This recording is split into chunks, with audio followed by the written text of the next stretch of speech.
last one of the semester, depending on which way you want to look at it. So I'm Tim Van Norman, and this is Amanda Turner. We're here to present on leveraging AI in your office. So we've got some people online as well. If you've got questions or anything like that, please let us know. Raise your hand real quick rather than shouting out, because we want to make sure the people online can hear as well. Also, when we're done, this is being recorded. Thank you. This is being recorded, and so it will be available at our training website, training.ibc.edu. If you haven't been there in the last month, it looks completely different than you've ever seen before. We've completely revamped the website and building it out and putting more information and different information in it. So it is not just for faculty anymore. It's for all of us. So that said, does anybody know what happened 1 year ago today?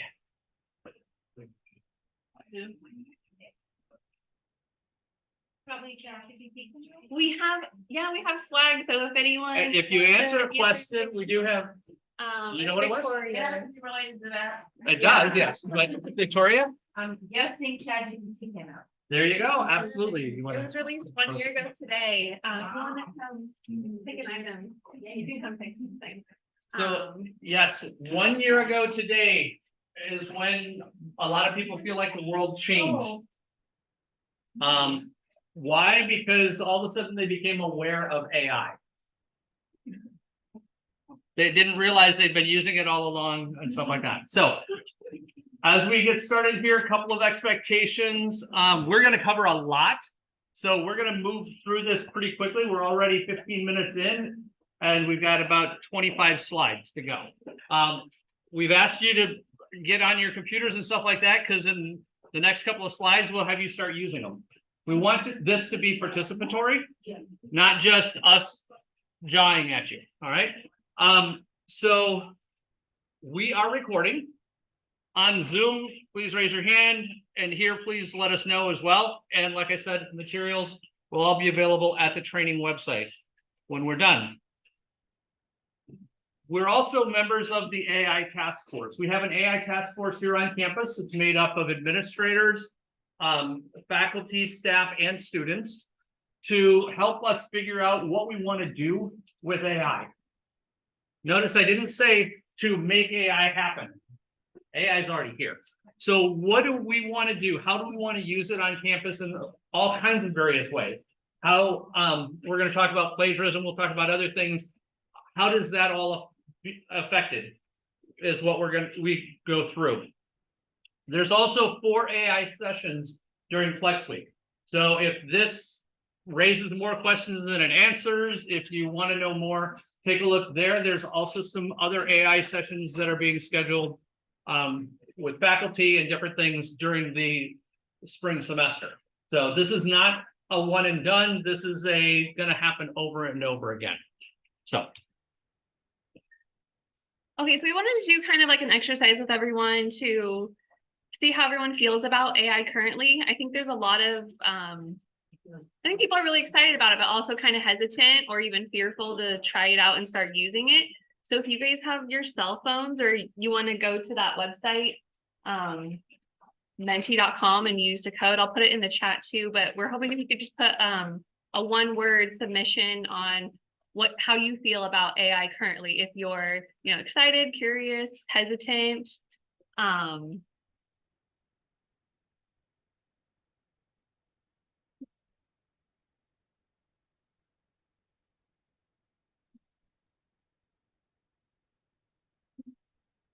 going to switch over. And so here, the QR code's here again. But you can also go to menti.com and use the code that's up here. Yeah.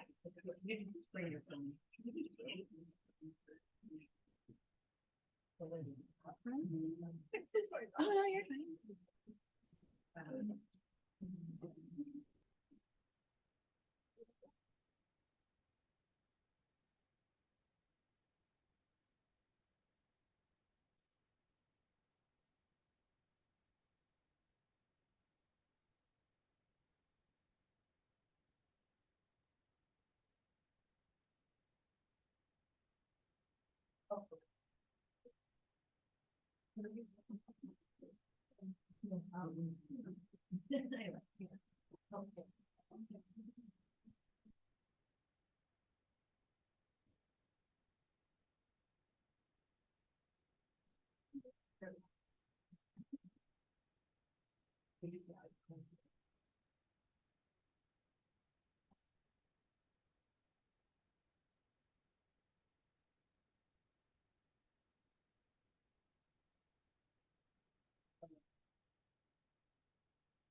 Yeah, we kind of just want to get a pulse on like how everyone feels about it.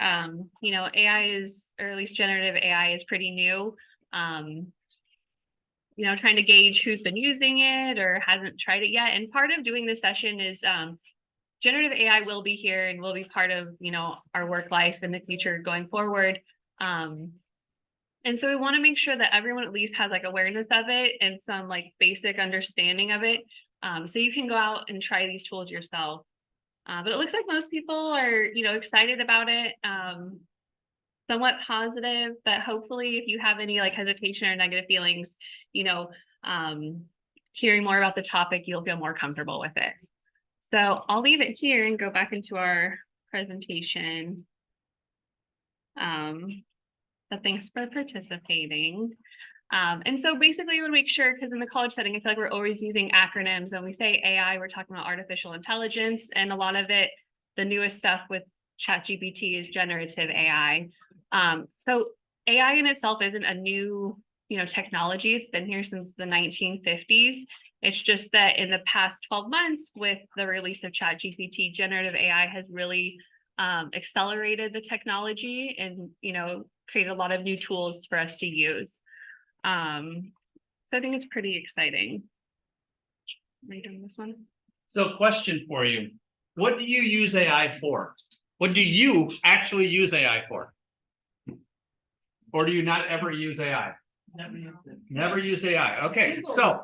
Google is AI. I know, not really, Oh, go ahead, Jeremy. but Jeremy?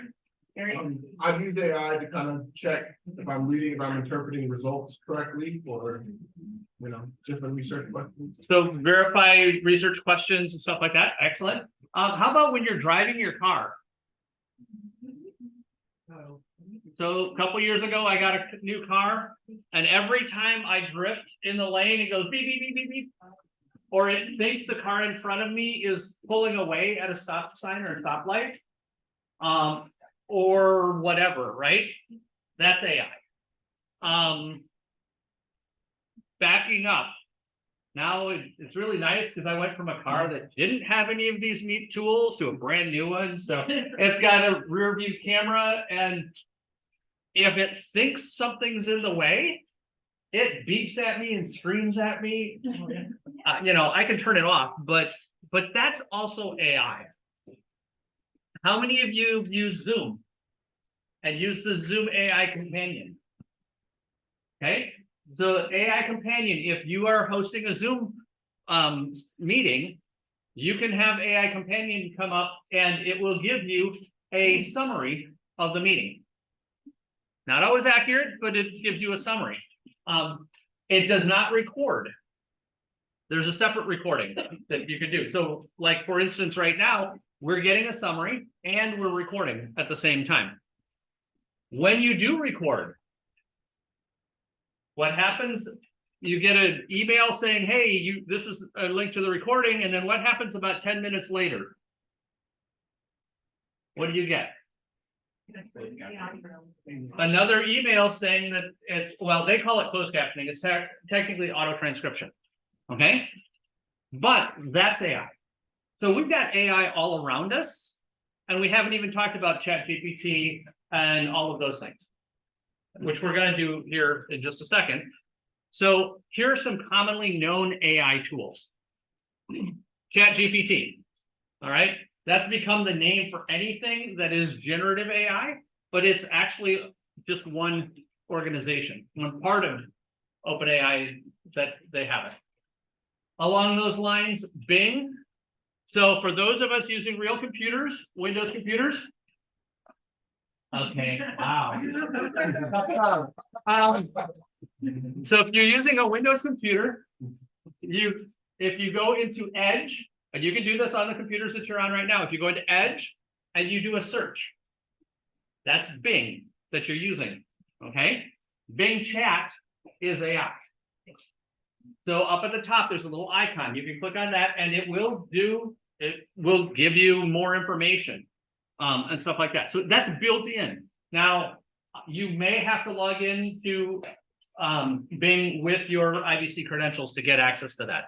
We do have a enterprise account that does that. And you see several others, image generators, Canva. Anybody hear of Canva? Yeah. That's an amazing one. Free, it does all kinds of amazing things. They're really into AI image generation. It's great. DALL-E, Firefly. Firefly is another one. We're going to use that a little later. And then we've used this whole slide deck was created using slides.ai. So what we did is we literally uploaded a bullet pointed list of this is what we want to talk about. And it created all of this. The images, many of the images, we've swapped out images and a lot of the text. We've then moved things around and cleaned it up, but it created it for us. Kind of neat, kind of scary, but it's pretty good. And then the last one there, Otter. Otter is something that we use especially for DSPS students who need note-taking capability. They can record on their phone and it literally transcribes live what's being said. The neat part is if you fix something, it will then fix it permanently. So I used Otter and I said the word proctorio, okay, which isn't actually a word, but it's something I use all the time. By the third time I fixed it in Otter, the next time I used it, it actually came up correctly. Pretty cool. So think about some of those things. We've got a lot of tools around us. Sure. So when we talk about generative AI, we want you kind of be familiar with what that means. So like ChatGPT, GPT, those are what I put there. It's generative pre-trained transformers. I think that's on here. Okay. And so basically, there's an input, which is your prompts that you'd put into the system, whichever platform you're using. And then basically it's content creation. So it's going to create an output based off whatever you input. And they're all built upon the GPTs, which is these large language learning machines that have all this data, put inside it, and it kind of learns and replicates off of that. And then when you prompt the system, it gives you an output based off what you input. So the better you are at writing those prompts, the better usage and output you're going to get from these tools. So really, I think of the generative AI as like another tool that we can utilize. And this is kind of just like a formal definition of what it is. So they're really just machine learning. And I think one of the things to note here is that it's only has the info that's put into it. So when it was first created, I think the first version, I think they're on version 4 something now, but even like version 3, that's only based off the data that was put in there. So if there's other data that wasn't, put into the system, it's not going to exist in that space. So it's not like a Google search. It's not like comprehensive of everything. And so I think it's important to realize that it's not like everything exists within that version. Also, if you go to different, companies, AI like Bard or ChatGPT, they don't all have the same content that the learning platform was built on and trained from. So there is a lot of ethical questions surrounding AI. And so we're going to just briefly cover them so you're kind of aware. It is like an emerging technology, so we don't have a lot of regulation or policy built around it. And that's, being developed, but we should make sure you guys are aware of these topics. So the first one here is accuracy. And if you can see the picture here, what's wrong with the picture? So this was generated with the prompt that it says at the bottom, ride bicycle on a path through a park between mountains. And from in the back, you probably can't see it at all, but take a look at in the front, take a look at the seat the person's on. That would be really painful. Okay, how about the shadow? Okay, what's that? Not even a full shadow, it only touches the rear tire at one spot and then it's just kind of garbage. The road, man, that'd be tough to ride on. So it doesn't understand really what's going on. And this, by the way, was the best of a number of different pictures that I got when I did this. So the accuracy isn't there, but it can be pretty good. Okay, you knew exactly what this was. This is a person riding a bike, right? So it's not that it's so bad it's useless. It's just understand that you got to be careful. You got to make sure that the information is right. The accuracy is there. Going on, you Yeah, also have to, let me take that one. sure. um, So oh, you're We ready for also it? have to talk about how they are trained. Okay, so for all of you that love Reddit, this was trained on Reddit. ChatGPT was specifically trained on Reddit. Okay, so that's great, but is Reddit always 100% accurate? All right, think about that. All right, so it only knows what it was told, exactly what Amanda said. And so because of that, it allows, it has some limitations as well. And in fact, some of the early versions about 9 months ago, I believe it was Bing was shut down for a little while because it was arguing with people. Okay, so understand it's based on how it was trained. And there's also questions with copyright. If it's using copyright material, what does that mean? Okay, because it's not necessarily sharing that it's copyright material. Like who is being compensated for them using their content? Who is, given consent for these language models to learn from their content. And some of the like questions that come up, I was listening to an interview with Sam Altman, who's the CEO, I think, of OpenAI for ChatGPT. And the question is, well, as a human, if you're going to go learn, you have access to the whole internet for all of the free content. So why can't the GPTs have the same access? But those are just some of the questions that are being asked to kind of see, because there are people out there and content creators who are like, hey, I don't want my content in there. But right now there's really no regulation around it. So it's kind of just like, open for anything. I think a lot of people are concerned about job replacement, which I don't think we really can predict, the future, but for generative AI, it's not really a job replacement. I think it's more of an enhancement, or like it's going to supplement your jobs. I think it's more of a tool that we can all utilize, but there's the human reasoning that goes along with everything that generative AI can't just go ahead and like replace your full job. When they go and create and generate emails, a human still has to go through and read it and edit and add, what's relevant to us. And they're not fully accurate, kind of like that image. It sounds kind of right, but it's not fully accurate.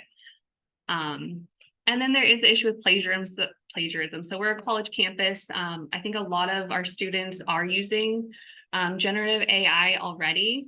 And so, plagiarism is basically taking credit for other people's work. And so it's, how can we use these tools, but still make sure we're citing our sources and giving credit where it comes from. And then also, if you're using it in your correspondences, is it an accurate representation of your skills? Kind of just want to, answer those questions and ease those fears of, can I use this and send it in an email when I send it out to people? So there's definitely big conversations around plagiarism. And then also want to make sure that people are aware of this, a lot of bias surrounding it. So like Tim was saying that some of these GPTs are trained off of things like Reddit. Well, there's probably a lot of bias that exists in Reddit. One of these, I guess I have a few of them, but underrepresentation, stereotyping, cultural biases, if those already exist in the content we have online, they're going to exist in the outputs that you get from these systems. So we don't have a good way of like filtering that out, or like the image creation. I think one example was if the content is trained off of, if there's like a, gender bias going on, a lot of the content that's going to be output is going to also represent those biases. So it's good to be aware that those exist. Okay, Tim's gonna take this. So how do we make it engaging? One of the things you can do, and I did this yesterday after Amanda didn't suggest exactly this. She suggested that she does something like it. I send out a tips and tricks email every 2 weeks to faculty. So I took my last one and I put it in there. And Hemingway, it's a tool that you'll see in a little bit. And it gave me all kinds of tone things that I need to correct. So the next one I do, we'll go through that before I send it out. But you can ask it to focus on, make the student centered. Make it more empathetic, welcoming, stuff like that. So have it take your writing and improve it, what you're looking to do with that writing.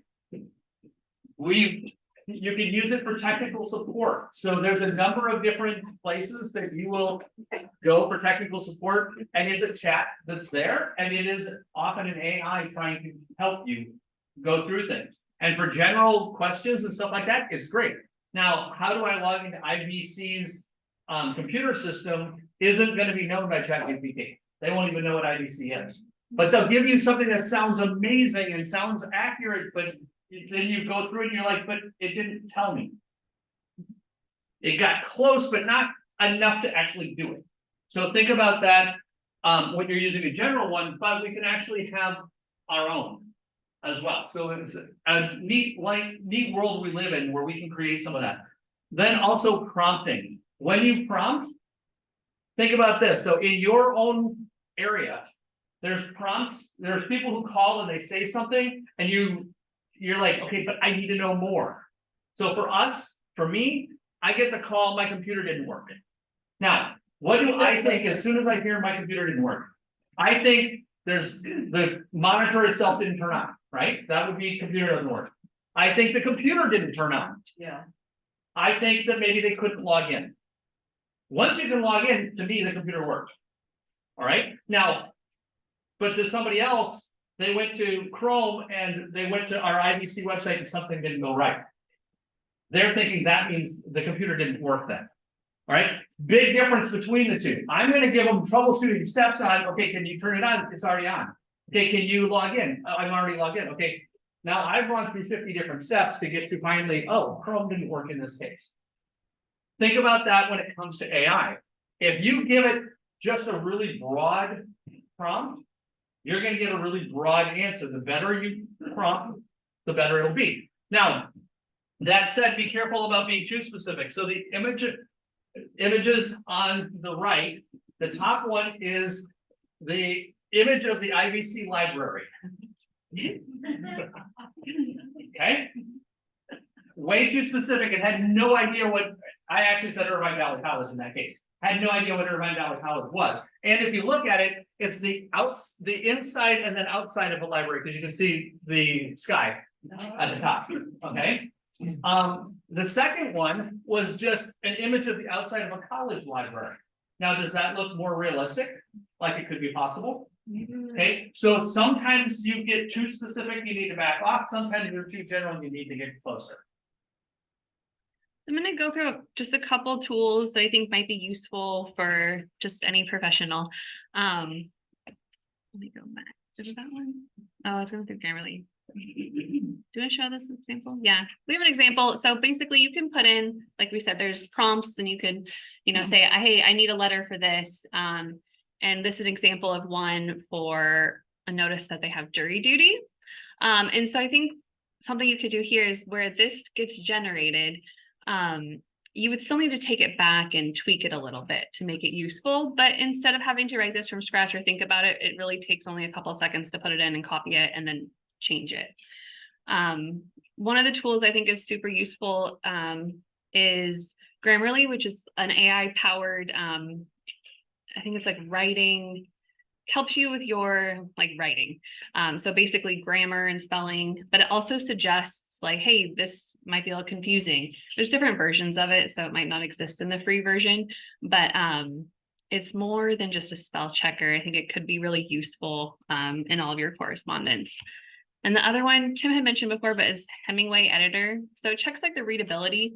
I often use this when I create email templates or just any emails if I'm sending it out to a couple people, more than just a one-to-one communication, trying to see like, is this easy to read? So when we send something out, like there's a new update or we're doing something new in IT, I want to make sure that it's easy for people to read.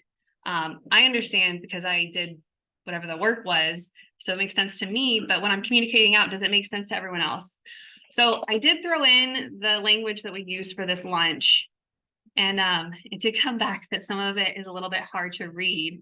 You kind of read through it and you're like, okay, that makes sense. So I think it's a good tool to kind of see, oh, I can probably make this language a little more simple. If it's going out to, 20 plus people, I would want to check and make sure. I think if you guys are emailing out to like everyone in your department or all faculty or a group of students, it wouldn't hurt to throw some of your communication in there and just have a once over. I think Jeremy said he uses kind of stuff like this for checking your date, not this tool, but for just to double check on things. But I think it's important to kind of use it to just double check your work, and could be a really helpful tool.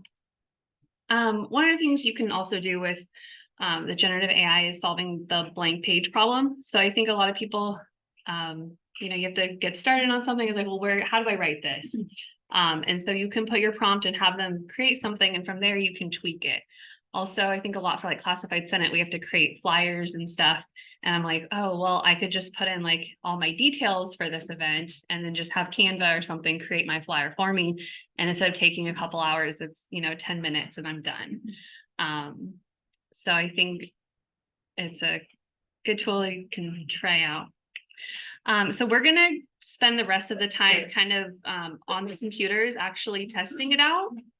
And so the one that we want to try first is called Perplexity AI. So if you guys open any web browser, you can just go to the website Perplexity AI. Perplexity.ai, and yes, perplexity, just like confused or. That I do the other thing, I can't work it now.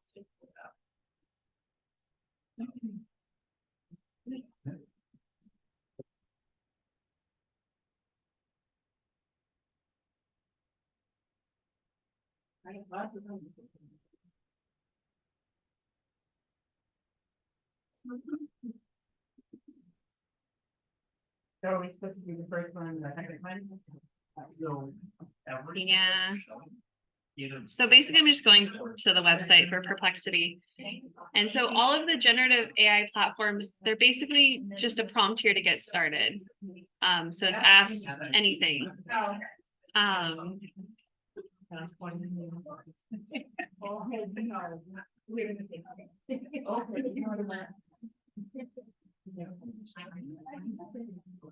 Oh, did we ask anything or did we? Yeah, you should try it out.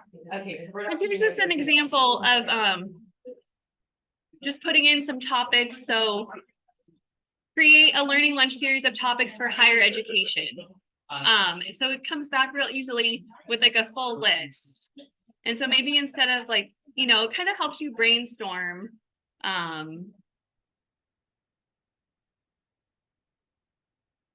Mine says query rate limited data, please try Perplexity again.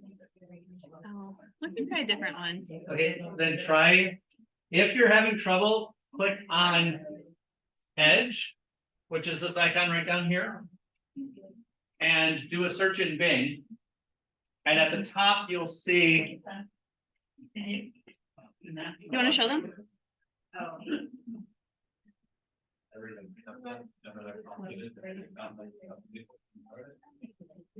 At the top, you'll see chat right here. Now you might have to log in, but if you see chat, click on chat and then try it.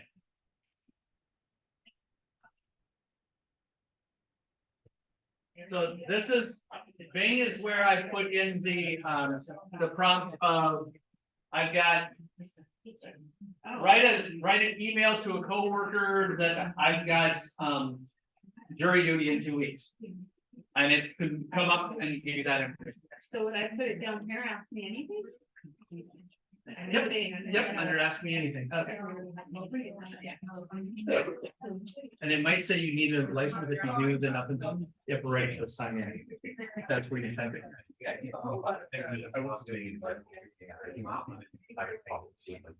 so that's where.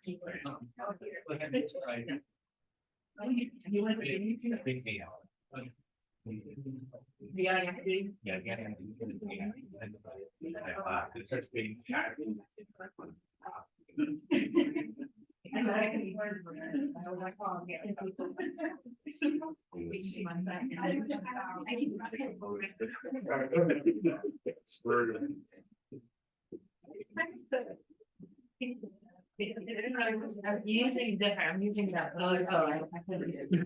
Also do other tools, Interesting, I see somebody here's got a story. I love it. I didn't do my work related. well, it looks like you have to sign up for this one. I just have to put the best document. I asked for, create a, thank you email to us.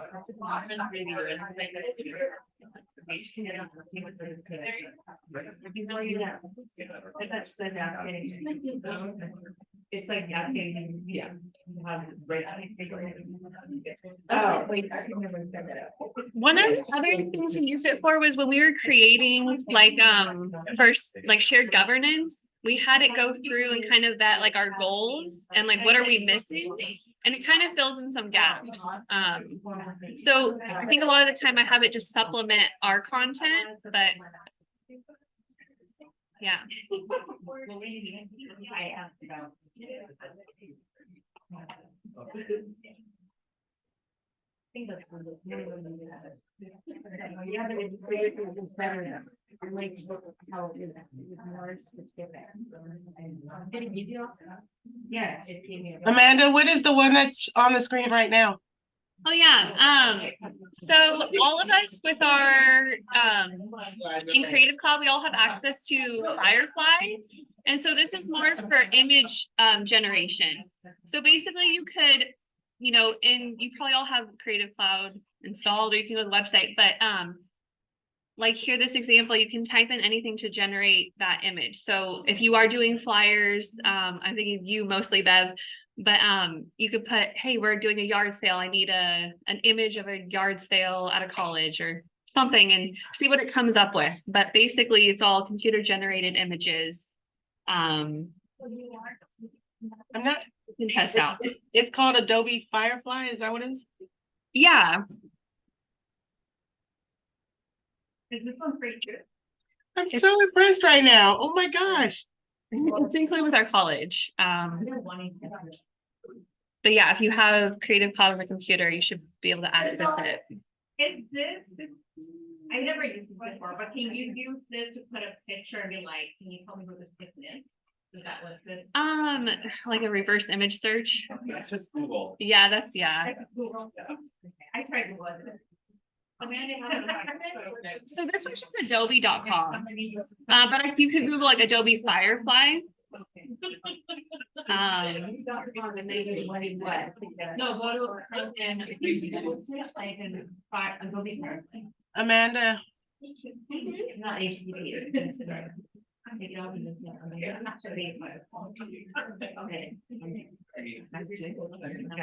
Oh yeah, Beverly.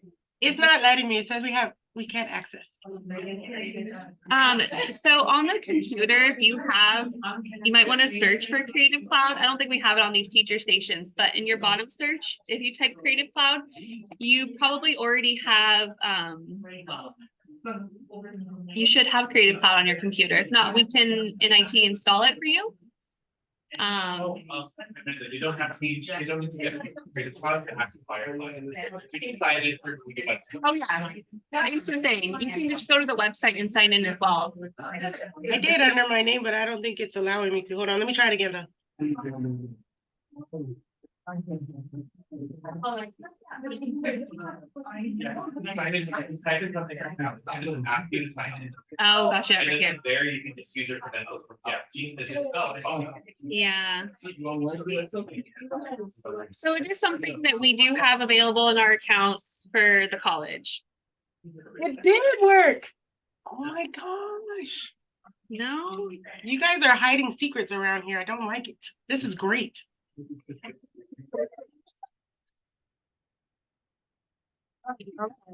told you.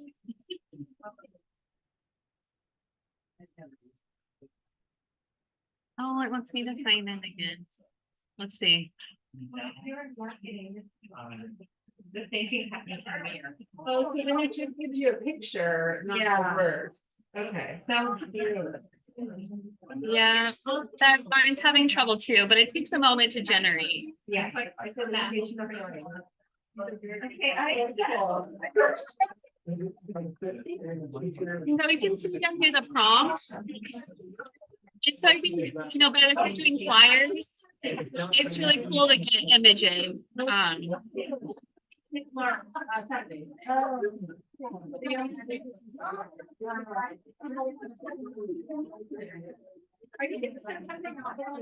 Yeah. Yeah, we are gonna send out, we'll send the recording and then all of the resources that you guys should have.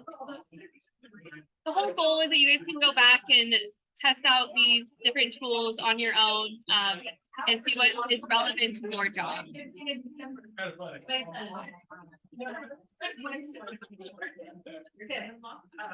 Amanda, are you gonna send a list of like all the top AI ones that you guys use so we know which ones to look at? Say it again, Bev. I couldn't hear you. Oh, the biggest ones. Could you send a like a list of the ones that you're recommending us use so that we know? I'll send out the list of the ones that, kind of like the most popular ones to test out. Like Perplexity, I think someone said it wasn't working. A lot of the free models have like a limit, so if they're at capacity, you have to wait until there's less usage to use them. But right now the college doesn't have access to like a site license for anything, but maybe in the future. But we all have Firefly for now. Amazing. It is amazing. I didn't even know these things existed. Sort of. I don't feel very creative right now.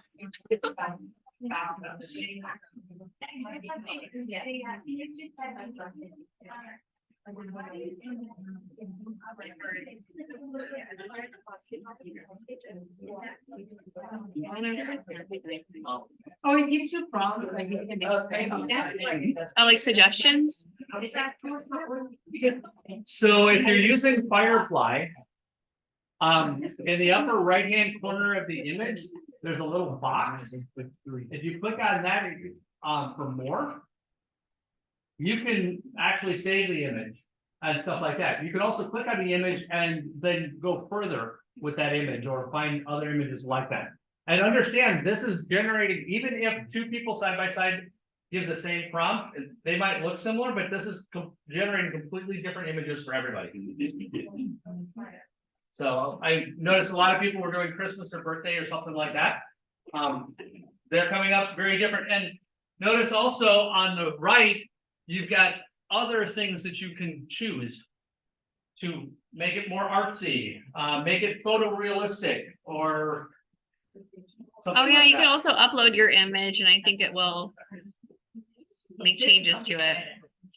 What's that? This is how people edit it. They upload Would it it- here. Well, Yeah, it does you let you gotta be a little upload. bit, you wanna play with it quite a bit before you start trying to edit your images of this. Because Photoshop is probably easier to edit a lot of it than this is. And you have access to that as well, so.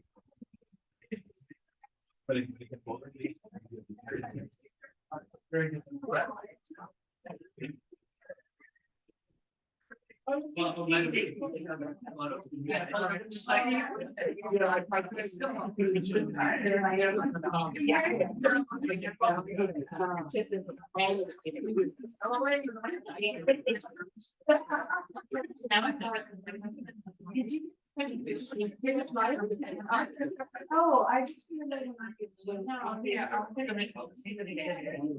By the way, if you're using Firefly, legal terms and all that, you can use it and publish it and stuff like that. It is not considered copyright by Adobe or anybody else. So going back to the copyright question that came up before. So Firefly is a great place to do that. So. No, I said, oh, I'm sure dogs. So it is about 9 to 1. Now that we've done this for a little bit, questions?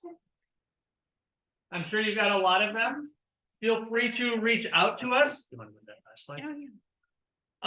free to reach out to either of us, both of us. We'd love to know what your questions are. We may or may not be able to answer them.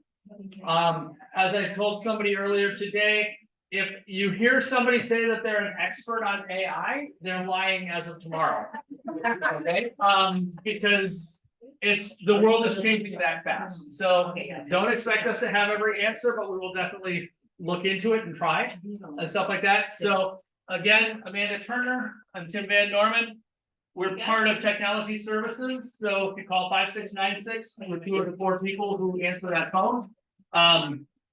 We both also put time in the training center, both training and being available. If you've got questions, feel free to even stop by. We're open every day. Yeah. And then, we're also part of the AI task force, so. A little bit. I Yeah. wanna know where to find them. What's that? I thought when you said that, maybe she was in the training center. so I was- Sometimes. Yeah. In the mornings, yeah, before lunch. Oh, okay. Yeah, Angela. So thank you for this, but.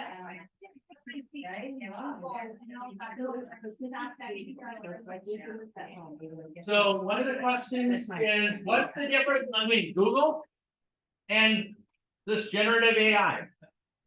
Okay, because if you look at it, sometimes it looks very similar. You might get similar results. Google is trying to get you to a web page. Generative AI, if you ask it for a web page, often it will either be wrong or it won't get you there. And you have to remember the AI is based off of all of the content that was put into it and it learns from. So it's not a Google search. Like if an event happened today, these AI platforms wouldn't know that existed. And so if they're based off of stuff from a year ago or 6 months ago, a week ago, like you said, it doesn't have that knowledge. So it isn't like a replacement for a Google search. It really is kind of like content generation. Like you put an input in and you get an input out.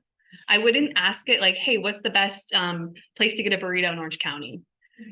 You know, I would ask. And by the way, you can do that, and it will come up with places that probably out of 10, 9 of them exist, Right. but it might be the wrong address. Because they're literally large language platforms that learn off of content. So it's not like a Google search is matching you to the most relevant website, but so they're a little different.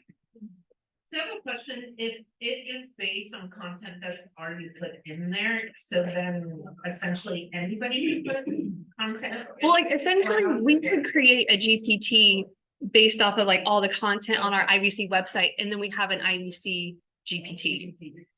So it's basically we could do that. But every Google has Bard, ChatGPT, they're not the same. If you prompt both of those, they're not going to come back with the same. They're all based off of different content. So that's why, like, if you're searching stuff, like my online shopping, I got a little person that's like, Yeah.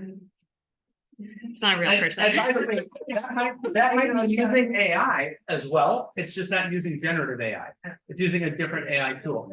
So yes, as you're doing the searches and stuff like that, there is a lot of overlap. You will see a lot of similarities, but understand that the history of what you're looking for. Irvine Valley College. ChatGPT does not have a clue what Irvine Valley College is, yet Google does. Okay, and so Why is that? because hopefully we never showed up in Reddit. But it all depends on how it was trained. So and that's okay. That's again, it's too specific for the current world. Now, that said, as Amanda said, we could actually create our own GPT system and have it be all of the stuff on our website and documents and all of that stuff. And then, yes, it would know the difference between Irvine Valley College and Saddleback College. But we have to, if changes happen, we have to keep feeding it the content to Yeah. update it. You know what I mean? It's kind of like a snapshot Yeah. in essence of what exists. Any other questions? Feel free to let us know. Want to try to at least have an opportunity to let you out of here kind of on time. Thanks for joining online as well. Thank you. Thank you.